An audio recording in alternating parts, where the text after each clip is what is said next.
Kita nggak boleh bawa pemahaman si Zuma ke sini. Kenapa? Zuma orang hidup 2000 tahun lalu, 2000 tahun sejak dia. Ini yang nulis ini siapa? Rasul Paulus yang bertemu dengan Kristus. Jadi ketika Tuhan Yesus berkata Tuhan itu esa, dia sedang menuju kepada dirinya sendiri juga. Karena Rasul Paulus mengatakan bahwa dia adalah Tuhan. Dalam Lukas 1 juga dikatakan apa? Hari ini telah lahir bagimu Kristus Tuhan di kota Daud. Ya, Yohanes 13 ayat 13. Apa perkataan Yesus? Ini perkataan Yesus loh ini ya. Kamu menyebut aku guru dan katamu itu tepat sebab memang akulah guru dan Tuhan. Yesus ngakui dirinya Tuhan enggak? Oh, kalau kamu tanya Juma ini dibilangnya Tuhan, enggak Tuhan. Padahal bahasa Yunani Tuhan maupun Tuhan itu tetap satu, yaitu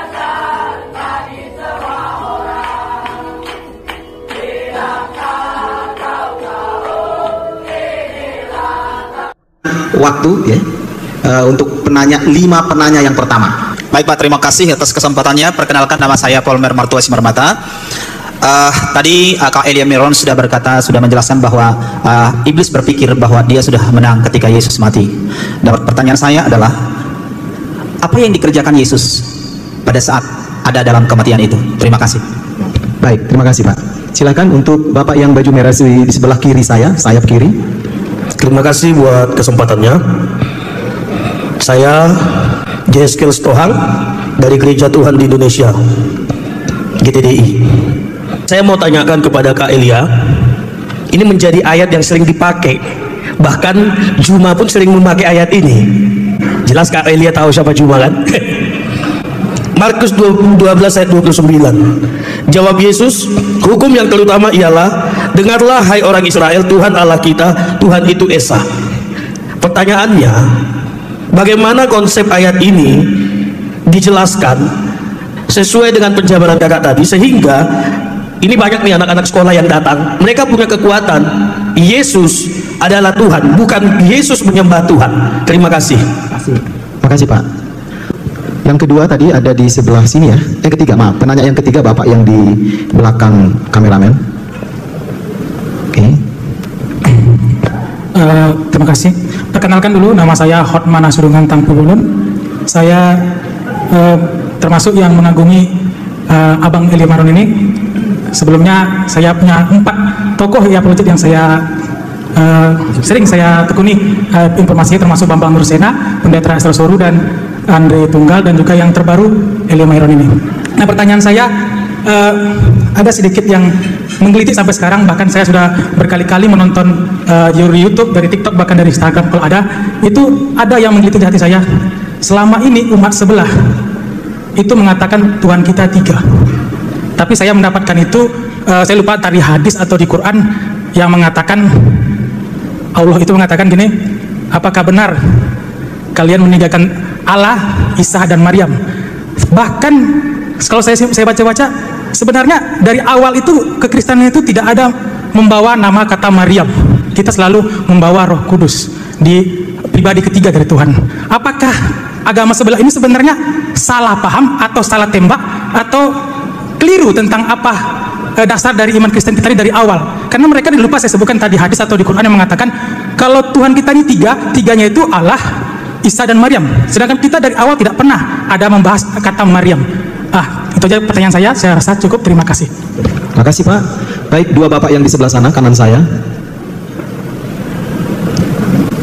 Ya, perkenalkan, nama saya Jeffrey Samuel dari GSJPDI Duri.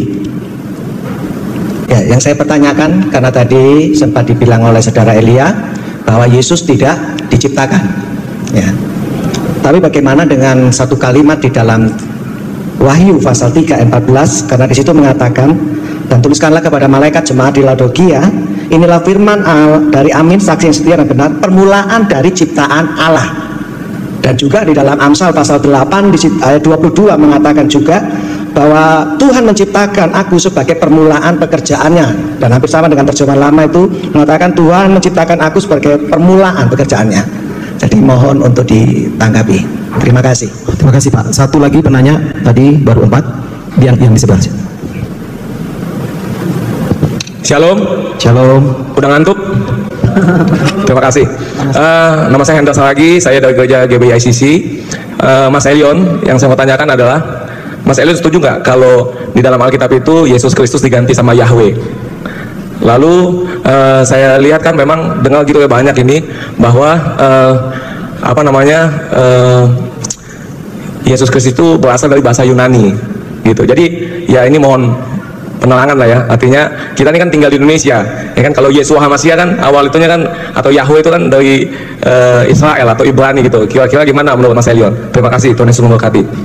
Terima kasih Pak. Boleh tepuk tangan untuk yang penanya dulu ya. Saya tahu Bapak Ibu akan ada bertanya lagi, tolong ditahan dulu, boleh sabar, akan ada sesi berikutnya. Tergantung Pak Bang Elia Myron untuk menjawabnya. Yang pertama adalah dari Pak Samarat Simarmata. Apa yang dikerjakan Yesus ketika pada saat kematian, 3 hari di dalam kematian, alam maut? Langsung? Iya, sama seperti Yunus dalam perut ikan. Maka ketika Tuhan Yesus mati dalam waktu 3 hari 3 malam itu, ia pergi ke dunia orang mati. Ia pergi ke perut orang mati itu, ke dunia orang mati, tapi ia tidak dicobai oleh neraka itu. Justru keilahian dia membuat neraka itu kalah, sehingga neraka itu diberantas sama Kristus. Kuasanya tidak sanggup menahan dia. Coba 1 Korintus 15 ayat 54 dan 55. Dan sesudah yang dapat binasa ini mengenakan yang tidak dapat binasa, dan yang mati ini mengenakan yang tidak dapat mati, maka akan genaplah firman Tuhan yang tertulis, maut telah ditelan dalam kemenangan. Jadi bagaimana cara Kristus menelan maut itu dalam kemenangan? Ia memasuki maut itu dan merusaknya. Lalu ia menang, dan bukti bahwa ia menang, ia bangkit.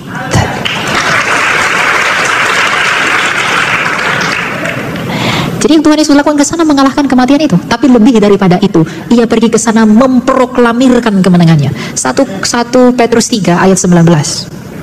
Dan di dalam roh itu, Kristus pergi memberitakan Injil. Injil di sini tuh nggak ada dalam bahasa Yunaninya ya. Jadi memberitakan apa? Memberitakan ia menang kepada roh-roh yang ada di dalam penjara. Jadi Tuhan Yesus pergi ke sana itu ingin memberitahu kepada Adam, Hawa dan lain sebagainya bahwa dia telah menang. Makanya ketika dia bangkit, di dalam Injil juga dicatat ada orang lain yang bangkit kan? Siapakah itu yang bangkit itu? Orang yang ada di perjanjian lama. Adam dia tarik, Hawa ditarik, Yesaya, Yeremia semua ditarik dari penjara itu, lalu dibawa dia ke Firdaus. Karena hanya dia yang bisa membuka pintu kerajaan maut itu. Jadi apa yang Yesus lakukan? Ia pergi ke sana bertamasya. Dia berkata, aku pergi nemuin Adam. Makanya di dalam Adam yang pertama, di dalam persekutuan dengan Adam yang pertama kita mati, tapi di dalam persekutuan Kristus yang adalah Adam yang kedua kita hidup. Amin. Jadi itu yang dia lakukan ya. Baik, yang kedua, bisa ya Pak, nanti kalau ditanggapi boleh saja, tapi lihat waktu ya Pak ya. Dari Pak Sitohang, teks firman Tuhan dalam Markus 12 ayat 29. Bagaimana konsep ayat ini bisa dijelaskan? Ya Bang ya, Yesus adalah yang disembah atau Yesus menyembah Bapa? Coba buka ayatnya dulu. Markus 12 ayat 29. Jawab Yesus, hukum yang terutama ia dengarlah hai orang Israel, Tuhan Allah kita, Tuhan itu esa. Betul. Tapi Tuhan itu siapa? Loh, Tuhan itu siapa? Tuhan itu memang esa. 1 Korintus 8 ayat 6 dan 7. Lihat Tuhan itu siapa di situ. Oh, jadi Yesus sedang mengatakan dirinya Tuhan. Tuh. Bagi kita hanya ada satu Allah saja, yaitu Bapa, daripadanya berasal segala sesuatu, dan satu Tuhan, yaitu siapa? Loh, enggak salah. Yesus kan? Jadi ketika dikatakan Tuhan itu esa, memang Yesus itu hanya satu-satunya. Kita nggak boleh bawa pemahaman si Zuma ke sini. Kenapa? Zuma orang hidup 2000 tahun lalu, 2000 tahun sejak dia. Ini yang nulis ini siapa? Rasul Paulus yang bertemu dengan Kristus. Jadi ketika Tuhan Yesus berkata Tuhan itu esa, dia sedang menuju kepada dirinya sendiri juga. Karena Rasul Paulus mengatakan bahwa dia adalah Tuhan. Dalam Lukas 1 juga dikatakan apa? Hari ini telah lahir bagimu Kristus Tuhan di kota Daud. Ya, Yohanes 13 ayat 13. Apa perkataan Yesus? Ini perkataan Yesus loh ini ya. Kamu menyebut aku guru dan katamu itu tepat, sebab memang akulah guru dan Tuhan. Yesus ngakui dirinya Tuhan enggak? Oh, kalau kamu tanya Juma ini dibilangnya Tuhan, enggak Tuhan. Padahal bahasa Yunani Tuhan maupun Tuhan itu tetap satu, yaitu kurios. Jadi Yesus adalah Tuhan enggak? Jadi anak-anak muda enggak usah minder, imanmu udah bener. Cuma begini, karena kita hidup di tengah-tengah iblis, akan banyak usaha untuk membuat kamu malu dengan imanmu. Tapi kalau kamu mencari kerajaan Allah, ada tertulis semuanya ditambahkan ke hikmatlah apa segala macam itu akan diberikan. Gitu. Makanya belajar yang banyak, ya. Ya. Baik, terima kasih. Pak Nasution, betul ya? Pak Nasution yang di depan saya sana. Pertanyaannya, apakah benar pengertian Tritunggalnya yang dipahami sebelah itu adalah Allah, Isa dan Maria? Bagaimana menjelaskan? Ya itu, aku pun bingung kan. Kok bisa dibilang kita itu menuhankan Maryam, Isa, Allah dan Maryam? Ada nggak di dalam pengakuan iman kita menuhankan Maria? Bahkan orang Katolik pun, teman-teman kita Katolik yang menghormati Maria, nggak ada tuh sembah Maria. Rumusan latria itu hanya kepada Bapa, Putra dan Roh Kudus. Tidak ada Maryam. Makanya kalau mereka mengatakan Tuhanmu tiga menggunakan ayat itu, saya selalu bilang tuduhanmu salah alamat. Karena nggak ada Maryam dalam Tritunggal. Siapa yang menuhankan Maria? Nggak ada. Tapi asumsinya bahwa mereka ini mendapatkan pengajaran itu karena mereka lahirkan di tanah Arab kan. Itu fakta, Bapak. Jangan ketawa. Mereka ini terpengaruh oleh ajaran sesat namanya kolidrianisme atau Mariamisme gitu.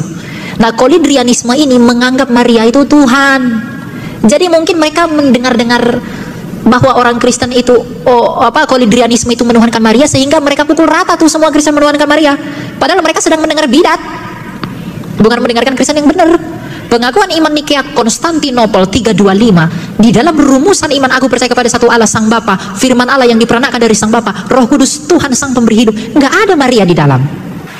Tiba-tiba 400 tahun setelah itu difitnah kita menuhankan Maria. Apa itu? Ya kan? Nah, jadi dalam hal ini pun tidak usah minder.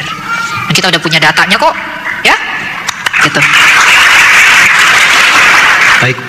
Dari pertanyaan dari Pak Jeffrey Samuel, berdasarkan Wahyu 3 ayat 14, bagaimana Yesus, pandangan yang mengatakan bahwa apakah Yesus itu ciptaan Allah? Wahyu 3 ayat 16. 16. Tuliskanlah inilah firman dari Amin, saksi yang setia, sumber dari ciptaan Allah. Kalau dalam TB1 dikatakan permulaan dari ciptaan. Permulaan dari ciptaan itu bukan berarti ciptaan yang mula-mula. Beda loh. Permulaan ciptaan dan ciptaan yang mula-mula.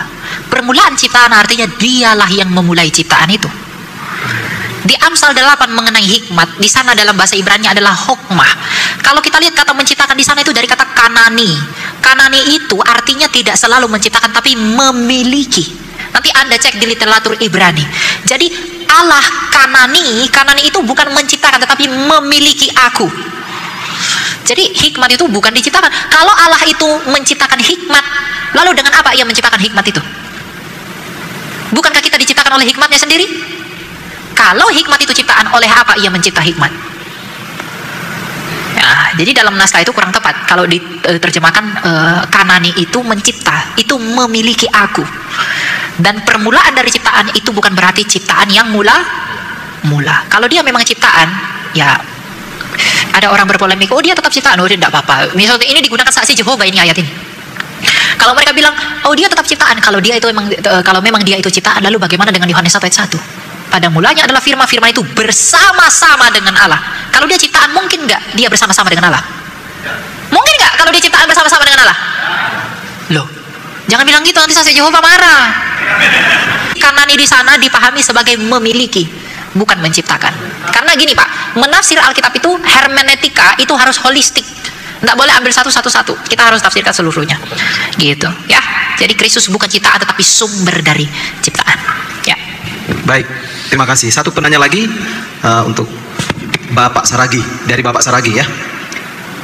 Ada pemahaman yang mengatakan Yesus Kristus diganti dengan Yahweh. Kemudian Yesus Kristus berasal dari bahasa Yunani. Bagaimana penjelasannya? Oh ya, memang ada beberapa orang Kristen yang anti dengan kata Allah, lalu pengen merubahnya jadi Yahweh. Saya nggak tahu motivasinya apa, tapi ya itu salah. Yahweh itu pun nggak begitu. Yahweh itu nggak ada. Yod, He, Vav, He, tetragrammaton itu tidak pernah dibaca Yahweh Pak. Yahweh itu buatan orang barat melafalkan tetragramaton itu. Dalam semuanya orang Israel, dalam Ulangan, semua Israel Adonai Elohim Adonai Echad. Kata Adonai itu sebenarnya bukan Adonai, tapi Yod He Vav He itu. Tapi karena Yod He Vav He itu nggak bisa dibaca, maka diganti jadi Adon. Adonai. Adon itu artinya Tuhan. Dalam bahasa Yunani disebut Kyrie. Jadi semua Israel Adonai Elohim Adonai Echad. Sebenarnya bunyinya adalah semua Israel Yod He Vav He Elohim Yod He Vav He Echad. Dan itu tidak pernah dibaca Yahweh. Jadi orang Kristen gak usah sok-sok ke Yahudian lah.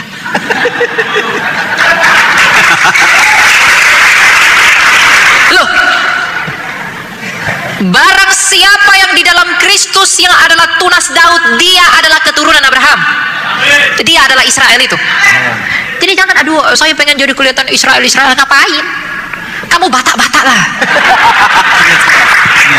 Kamu nias lah. Tionghoa. Nggak usah sok-sok jadi Yahudi. Ya, pakai Yahweh. Nggak ada, Yahweh itu nggak ada pernah dalam Alkitab. Tuhan Yesus pernah nggak menyebut Yahweh? Dia menyebutnya dengan karena Allah itu nggak punya nama, Bapak Ibu. Kalau dia punya nama, berarti dia dinamai. Makanya ketika Musa bertanya kepada dia di dalam Keluaran, siapakah namamu yang akan kuperkenalkan kepada bangsa Israel? Tuhan bilang apa? Akulah aku. I am who I am. Tidak ada nama yang bisa mendeskripsikan aku itu bagaimana. Nggak ada nama yang cukup untuk menjelaskan aku itu siapa. Jadi akulah aku. Akulah aku. Kebuat namaku si Ucok nggak cocok. Kebuat namaku si Butet nggak cocok juga. Nggak ada, karena dalam iman Yahudi nama itu punya arti, Bapak Ibu. Nama Yesus itu artinya apa? Yod He Vav He plus Yasha. Yasha itu seperti kata nama Yesaya. Yasha itu artinya menyelamatkan. Jadi arti nama Yesus itu adalah Yod He Vav He, menyelamatkan. Itu arti nama Yesus itu. Nah, mengenai kata Allah, jangan takut sama orang sebelah lah. Kenapa? Kata Allah itu kita duluan yang pakai. Ya, ada nanti Bapak Ibu bisa cek sendiri. Namanya coba cari inskripsi atau prasasti Zabat. Itu di abad ke-5 ke-6. Dia sudah menulis nama Allah. Itu punya orang Kristen di tanah Arab. Jadi kalau dikatakan jangan pakai nama Allah, kalian mencontek kami. Gimana kami duluan lahir mencontek kau yang belum ada? Oh ya dong. Ya, Bapak yang baju orange di sana tadi kan bilang Juma selalu bilang begitu. Dia bilang apa? Jangan gunakan Allah, gunakanlah Theos. Nah, kenapa kami gunakan Allah? Emang tanah Arab itu punyamu? Kami duluan di sana, brother. Kami duluan di sana. Makanya ada ini nih salib yang saya pakai nih. Salib Koptik. Mesir, tanah Arab. Mereka ibadah pakai bahasa Arab. Ya Allah, Allah. Tapi bukan berarti Allahnya SWT.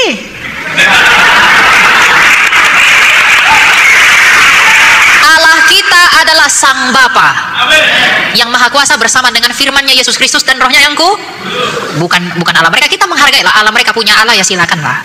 Ya tapi jangan mengklaim gitu loh. Kalau Pak Deking Adas tuh bilang bertelur klaim. Ya, tapi tidak pecah-pecah itu telur karena tidak ada pembuktian. Kata Allah kalian contek, oh kami duluan datang daripada kamu. Gimana kami bisa mencontek kau yang belum ada? Gak mungkin. Ya, lagi pula kata Allah itu serumpun dengan bahasa Semitik, dengan bahasa Ibrani dan Aramaik. Bahasa Arabnya Allah, bahasa Ibraninya Eloah, bahasa Aramaiknya Elaha. Kan gitu.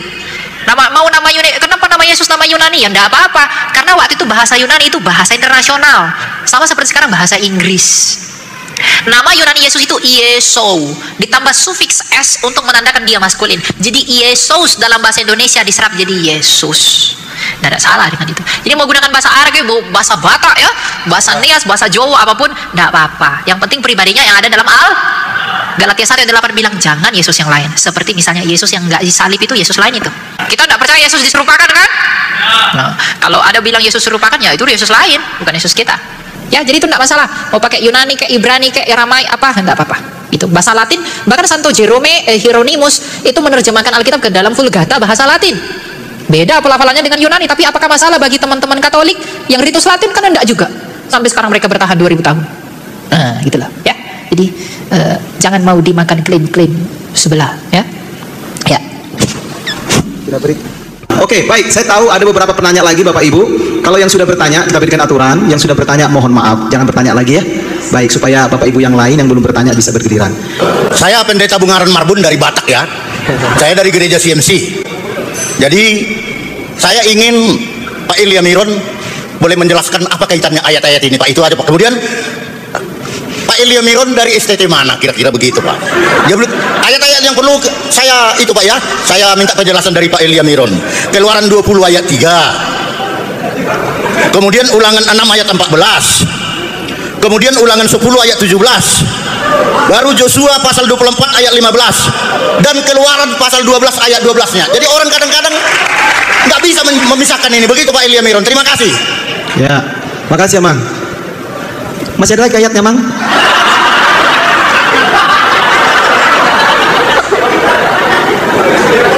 Luar biasa diborong semua ya, Amang Inang ya.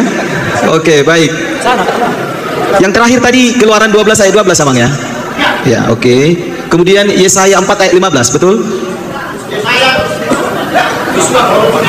Yosua 4 ayat 15. Oh, 24 ayat 15. Inilah kalau saking banyaknya. Hampir saya buka konkordansi. Baik, untuk penanya yang kedua, Ibu yang di sana, silakan. Iya, terima kasih. Saya Ibu Nina dari Gereja BICC. Tadi Kak Elia Miron menerangkan tentang teofani ya. Sebelum inkarnasi ada dalam bentuk di Abraham itu semak-semak yang terbakar. Kemudian bisa juga mungkin waktu Yakub di Betel itu malaikat Tuhannya kan besar ya, M. Nah, kemudian jika pada saat kejadian Adam dan Hawa itu kan bergaul akrab dengan Allah, itu bentuknya teofani atau bagaimana? Terima kasih. Baik, silakan untuk penanya yang ketiga. Shalom, salam sejahtera untuk kita semua, salam kenal ya. Saya Mama Willy aja panggil ya. Mungkin pertanyaan yang lain adalah hamba-hamba Tuhan. Nah, saya pertanyaan dari seorang ibu rumah tangga yang bertetangga dengan banyak background dan lutheran-lutheran dari kekristenan ya. Pertanyaan saya begini, Nak Elia Myron, panggil anak dong ya, karena hampir seumuran anak saya. Tuhan memerintahkan kita untuk menjadikan semua bangsa adalah muridnya. Oh ya, saya berasal dari gereja GBI ICC. Kebetulan Pak Riki adalah gembala saya. Ya. Nah, pertanyaan saya di sini itu mulai saya remaja untuk menginjili yang berbeda dengan kita itu saya pakai ilustrasinya adalah seperti matahari untuk Tritunggal. Apakah itu benar atau tidak? Itu bisa masuk pertanyaan, bisa tidak ya. Nah, pertanyaan Ibu di sini, beri saya senjata ya. Karena saya lagi banyak bergaul dengan teman-teman kita saksi Yehova yang sebenarnya kalau dikatakan Kristen mereka tidak percaya Kristus dan mereka tidak percaya akan adanya Tritunggal. Nah, kebetulan Ibu sering dan intens ya. Nah, dulu saya sering diinjili buat mereka. Namun jawaban saya, bahkan mereka mungkin saya lihat semangat mereka itu datang nggak cukup sekali dua kali ya, bahkan bertubi-tubi ya. Nah, saya sudah minta hikmat Tuhan, tapi kadang-kala saya ini manusia biasa yang kekurangan ilmu ya. Namun saya percaya, cuman saya cuma minta senjata dari Nak Elia Miron, apa ayat-ayat yang perlu saya pegang, yang perlu saya kuasai untuk kenapa? Kita kasihan ya, kenapa mereka sebenarnya backgroundnya awalnya itu adalah seorang Kristen, namun mereka diinjili oleh dari saksi yang mereka mengatakan mereka adalah saksi. Nah, justru saya sedih melihat mereka yang awalnya dilahirkan sebagai seorang Kristen, namun tidak mempercayai adanya Kristus. Bahkan hari-hari besar mereka hanya cuma percaya hari kematian ya, hari kematian, dan yang lain itu tidak ada. Bahkan saya mengatakan shalom pun tidak ada balasan, atau Tuhan Yesus memberkati, atau apapun itu tidak ada. Iya, terima kasih, hanya begitu aja. Namun karena saya sedang intens ya berhubungan dengan mereka, apa yang harus saya lakukan? Karena saya bukan orang yang saya hanya orang biasa, namun saya ingin semua manusia di dunia ini mengalami keselamatan. Kalau untuk tetangga kita, sepupu kita, saya percaya semuanya sudah punya, artinya senjata itu firman Tuhan. Mungkin itu dari saya, Nak ya. Makasih, Tuhan Yesus memberkati. Baik, untuk penanya yang keempat, silakan. Shalom Kak Elia, saya Ice Mayasari dari BICC Kampar. Yang ingin saya tanyakan yaitu mohon penjelasan tentang Matius 26 ayat 39, ketika Tuhan Yesus sebelum disalibkan di Bukit Getsemani, dia berdoa, "Ya Bapakku, jikalau sekiranya mungkin, biarlah cawan ini lalu daripada aku, tetapi janganlah seperti yang kuhendaki, melainkan seperti yang Engkau kehendaki." Seringkali mungkin saya keliru Kak Elia, makanya saya butuh penjelasan. Apakah di sini Yesus hampir menyerah? Karena saya kadang motivasi saya ketika saya ingin menyerah, Yesus aja hampir menyerah, apalagi saya manusia biasa ini. Tolong penjelasannya Kak Elia. Ya, terima kasih.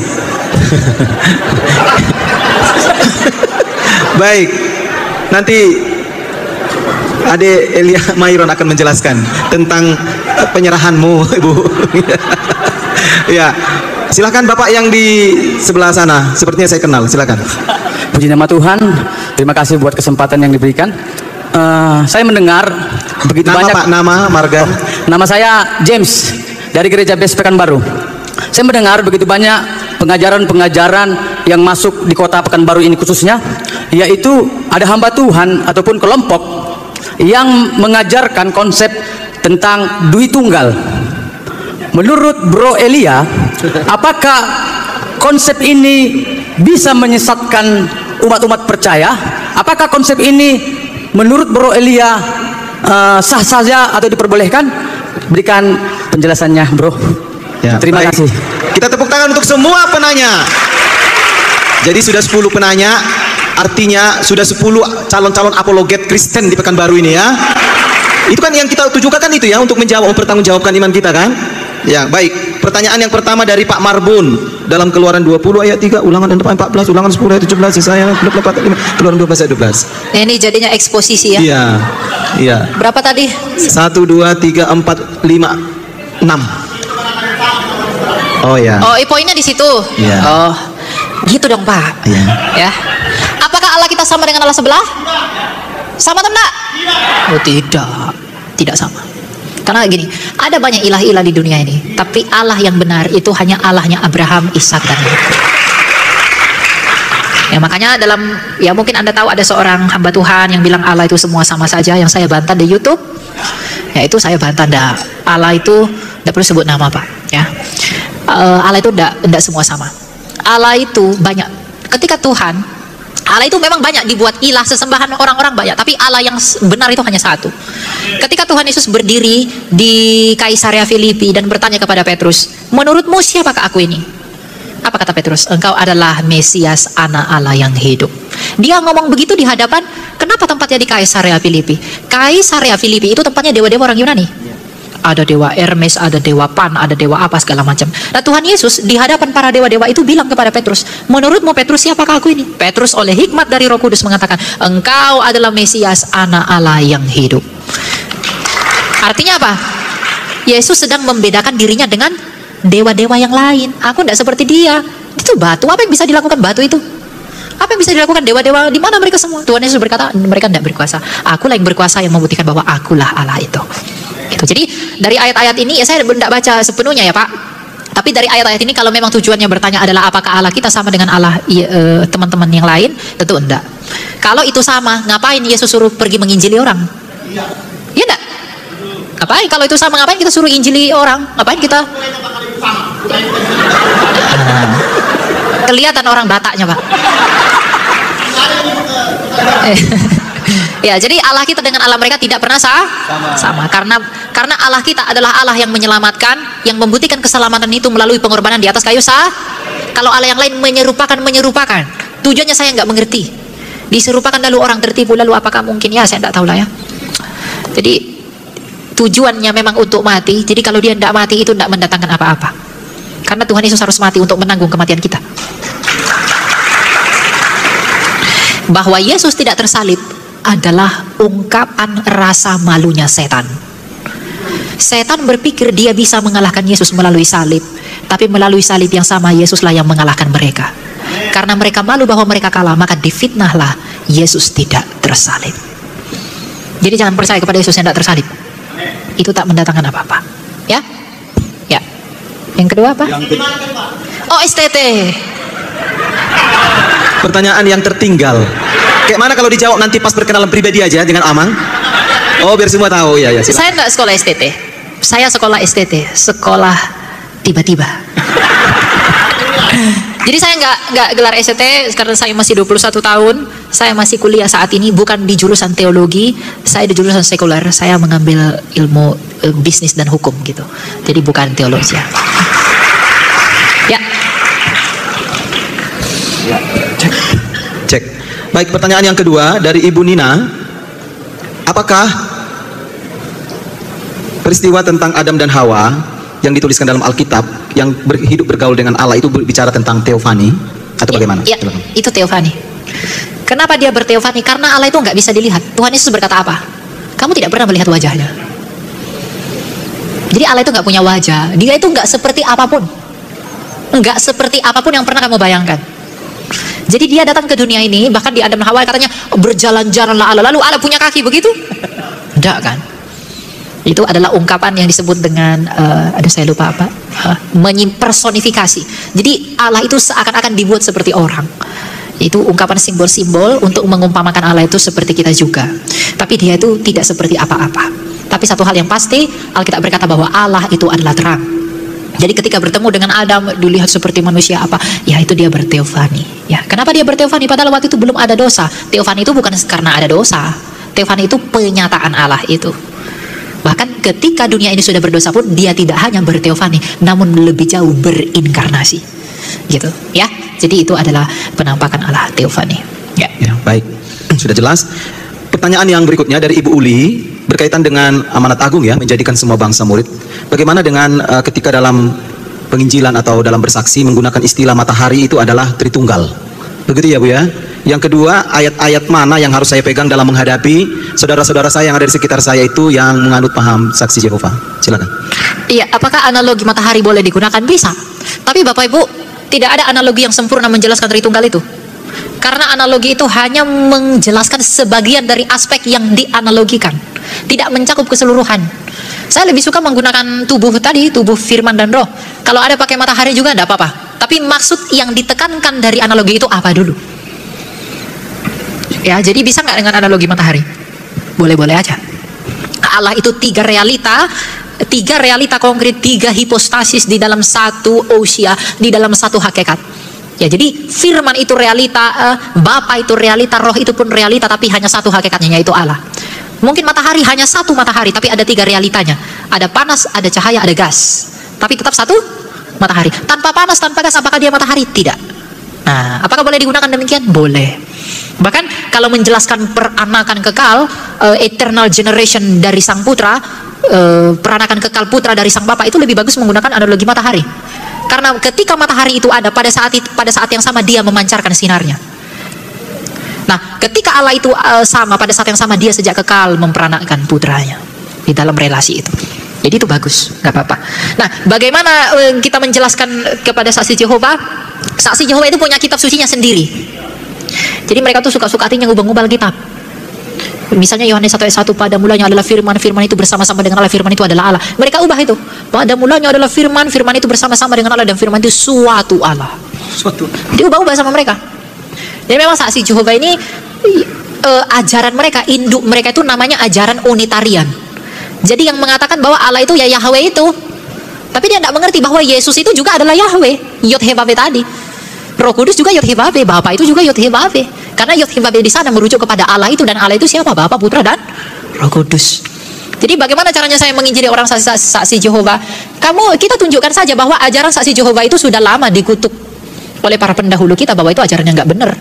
Dia mengatakan Yesus ciptaan. Kalau Yesus ciptaan, Yesus adalah firman. Oleh firman Allah menciptakan segala sesuatu. Kalau firman itu diciptakan, oleh apa dia menciptakan firman? Kalau begitu, Allah menjadikan semua oleh firmannya kan? Nah, kalau firman ini ciptaan, kata saksi Jehovah, oleh apa dia menciptakan firman? Oleh apa Allah menciptakan firmannya sendiri? Bukankah dia menciptakan semuanya melalui firmannya? Kalau semua dijadikan melalui firmannya, lalu kalau firman itu ciptaan, oleh apa dia menjadikan firman itu? Itu saksi Jehovah nggak bakal bisa jawab itu. Apa komponen yang ada di dalam diri Allah itu yang membuat firman itu menjadi ciptaan? Sedangkan dia menciptakan segala sesuatu oleh firman. Berfirmanlah jadi, berfirmanlah jadi, berfirman, firman jadi semua. Nah, kalau firman itu sendiri yang menjadikan semua ini diciptakan, oleh apa itu diciptakan? Tanya aja begitu sama saksi Jehovah. Dia jawab apa kira-kira? Pasti bertakiyah dia. Ya.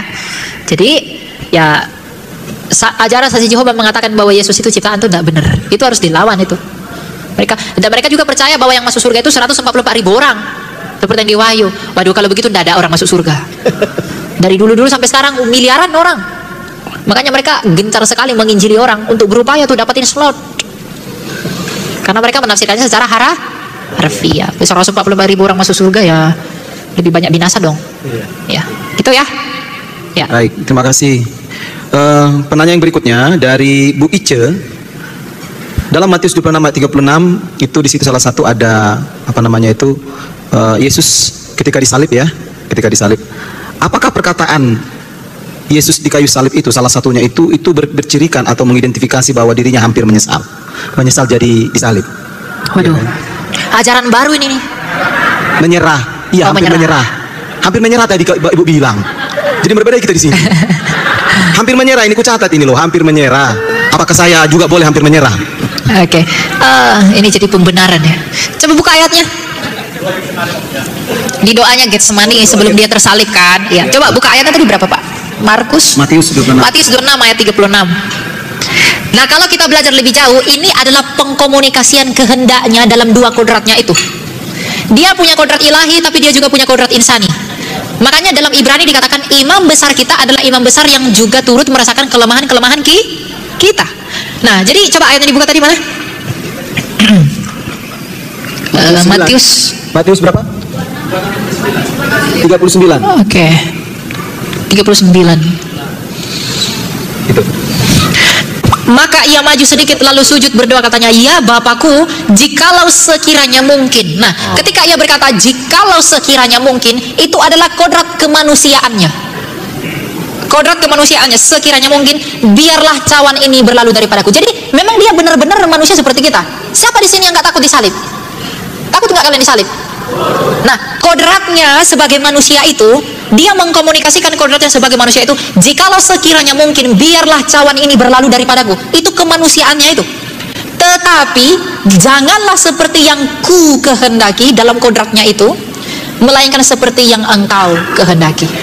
Jadi meskipun dia dalam kodrat kemanusiaannya itu merasa takut, tapi dia memilih untuk taat kepada Bapaknya. Jadi ini disebut dengan pengkomunikasian kodratnya dia, pengkomunikasian kehendaknya dia. Kehendaknya dia sebagai yang insani dengan kehendaknya dia sebagai yang ilahi. Kehendaknya sebagai yang insani, apakah Allah butuh makan ikan goreng? Tapi kenapa Tuhan Yesus makan ikan goreng? Karena dia manusia sejati. Apakah Allah butuh minum? Butuh nggak Allah minum? Tapi Yesus minum nggak? Artinya karena dia memang juga manusia, bisa nggak ampuni dosa? Allah mengampuni dosa nggak? Ya, Yesus mengampuni dosa nggak? Berarti dia juga adalah bisa nggak manusia kita bangkitkan orang mati? Yesus bangkitkan orang mati nggak? Berarti dia bukan hanya manusia, bukan hanya Allah, tapi dia adalah manusia dan Allah. Dia sepenuhnya manusia dan sepenuhnya Allah. Ya, sama seperti yang di sebelah ya. Mereka percaya firman Allah menjadi buku. Nah, buku itu punya dua kodrat. Dia adalah firman dan dia adalah kertas. Ketika kertas itu terbakar, apakah firman Allah terbakar? Nah, firman Allah ketika menjadi manusia, ketika firman Allah dalam keadaannya sebagai manusia itu mati, apakah kealahan mati? Jadi firman Allah telah mati melalui kodratnya yang manusia itu. Nah, untuk ayat itu tadi, itu bukan pembenaran kalau Yesus saja menyerah, kenapa saya nggak boleh menyerah? Orang yang menyerah di dalam perjuangan imannya tidak akan mendapatkan mahkotanya. Bahkan di dunia ini pun, sesulit apapun yang kita alami dalam hidup ini, contohlah kepada Kristus. Kalaupun kita mengalami kesulitan, kita mengalami pencobaan, kita mengalami penderitaan, anggaplah itu layak bagimu karena kita adalah orang berdosa. Sedangkan Kristus tak berdosa merasakan yang lebih parah dari kita. Kristus yang tak berdosa mengalami yang lebih parah daripada kita. Jadi kalau kita dalam penderitaan kita hampir menyerah, kita dalam pencobaan kita hampir menyerah, pandanglah dan ingatlah selalu akan Kristus. Kalau Kristus Yesus yang adalah Tuhan dan Rajaku, dia mengalami penyiksaan, dia mengalami penderitaan yang lebih parah daripada aku, sedangkan ia tidak berdosa. Siapakah aku ini layak menuntut sedangkan aku berdosa? Kenapa kita nggak memikirkan begitu? Kalau saya menderita, saya kesakitan, itu layak saya peroleh. Kenapa saya orang berdosa kok? Kalau kamu mengalami kesakitan luar biasa, apakah kita layak mendapatkan itu? Layak, karena kita orang tapi Kristus itu tak berdosa tapi mengalami semuanya itu. Makanya dikatakan Kristus itu benar-benar teladan. Agar apa? Agar penderitaan yang kita alami itu, semua kesakitan yang kita rasakan, itu menjadi suatu penghiburan apabila kita memandang kepada Kristus. Untuk itulah Kristus datang ke dunia ini di dalam kehinaan, agar semua orang yang hina, semua orang yang menderita, itu merasa terhibur ketika mengingat dia. Amin. Jadi, tidak boleh menyerah. Jangan menyerah, ya, kamu tidak tahu kapan mati. Baik, penanya yang terakhir dari Pak James Purba. Apakah konsep teologis tentang duit tunggal itu sesat atau tidak? Belum selesai dengan Tritunggal, udah ada duit tunggal. Nanti buat lagi for tunggal. Ya, duit tunggal ini maksudnya apa dulu? Ada memang pengajaran dari salah satu yang menurut saya luar biasa ya, tapi kemudian mengajarkan konsep duit tunggal, ya saya, ya gimana ya? Itu jelas salah, bukan hanya salah, itu sesat. Gimana duit tunggal? Kalau hanya Bapa dan Firman tanpa Roh, berarti dia tidak hidup. Nah, jadi apakah bisa mengajarkan duit tunggal? Tidak usah lah buat ajaran baru. Yang lama itu aja dipelajari dengan sungguh-sungguh, itu akan mendatangkan kebaikan, kebenaran, gitu aja. Ya, memang banyak orang mungkin udah sekolah tinggi dan lain sebagainya, itu membuat dia merasa bahwa aku bisa membuat suatu hal yang baru. Enggak perlu itu. Semuanya sudah final sebenarnya. Di dalam seluruh konsili yang dituntun oleh Roh Kudus, semuanya sudah selesai. Kalau kamu Dewi Tunggal, yang mana yang akan kamu singkirkan? Kamu menyingkirkan Putra atau Roh Kudus atau Bapa? Hah? Siapa yang akan kamu ikutkan, mana yang gak kamu ikutkan? Dewi Tunggal hanya Bapa dan Firman, lalu tanpa Roh Kudus? Sedangkan Tuhan Yesus bilang, aku mengutus Roh Kudus yang keluar dari Bapa. Jadi Tritunggal itu udah paling benar. Nggak usah tambah-tambahkan Dwi Tunggal lah. Ya. Jadi kalau ada yang ngajarin Dwi Tunggal, ada tutup aja telingamu. Ini tidak perlu saya dengar. Cukup Tritunggal. Kenapa? Karena Tritunggal itu ada prinsip dalam Alkitab.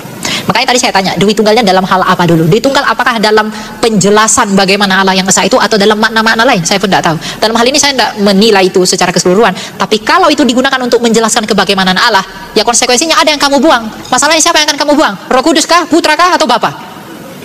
Nah, kalau kamu buang satu-satunya, kamu yang akan bertanggungjawabkan itu di pengadilan. Ketika Kristus menanyai kamu, aku adalah firman Allah yang sekarya dengan Bapakku dan Roh Kudus. Lalu kamu mengajarkan di Tunggal, siapakah yang kamu buang? Kalau Kristus tanya begitu, apa yang kamu jawab? Oh iya dong. Apa yang akan kita jawab di hadapan tahta pengadilan dia nanti? Kamu ngajarin Dwi Tunggal, siapa yang Dwi itu? Aku kah? Bapakku kah? Atau Roh? Atau hanya aku? Di mana? Apa yang akan kalian jawab? Nah, jadi daripada buat aneh-aneh, daripada berat nanti di pengadilan Tuhan, ikuti aja yang udah ada. Itu ya.